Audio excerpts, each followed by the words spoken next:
ఒరేయ్ నాన్న, అమ్మా. ఇంకా ఎన్నాళ్ళని చెప్పు ఇలా ఊర్లో ఖాళీగా ఉంటావు?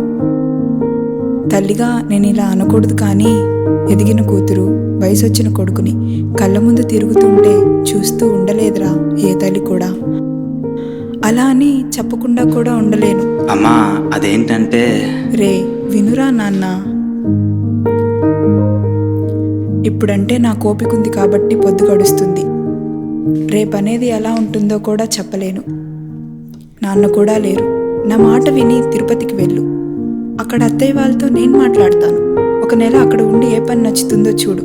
అది చే ఇది చే అని నేను చెప్పను.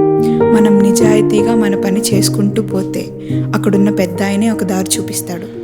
అలాగే అమ్మా, ఒక్క నెల నచ్చకపోతే తిరిగి వచ్చేస్తా. నువ్వు జాగ్రత్తగా ఉండు.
రారా పురుషోత్తం, బాగున్నావా?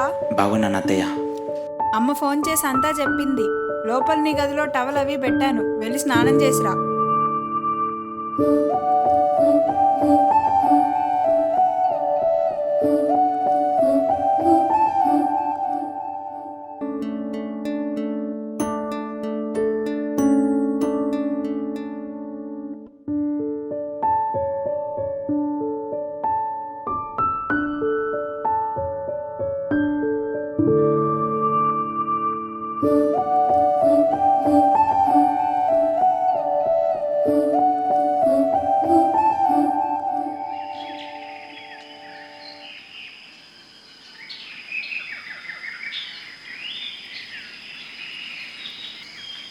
హలో పురుషోత్తం, నీకు ఊరు నచ్చలేదని నాకు అర్థమవుతుంది.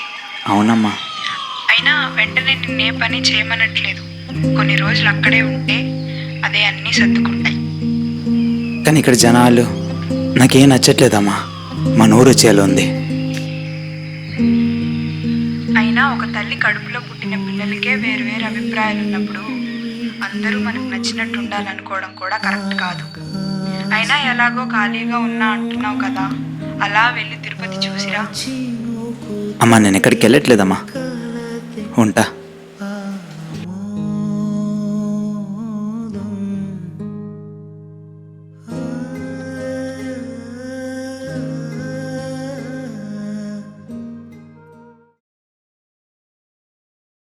అయినా ఎలాగో ఖాళీగా ఉన్నా అంటున్నావు కదా, అలా వెళ్ళి తిరుపతి చూసిరా.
పురుషోత్తం, ఎక్కడికి వెళ్ళిపోయావురా పొద్దున్నుంచి?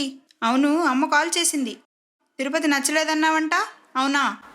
ఇంకా ఈ పద్మనాభ పరంజ్యోతి పురుషోత్తం గడి కదా తిరుపతిలోనే. తయారే తడాంగురే తందనానంద చెయ్య చెయ్య చాంగురే అబ్బబ్బో ఓ వాట్ ఎ బ్యూటీ తందనానంద చెయ్య చెయ్య చాంగురే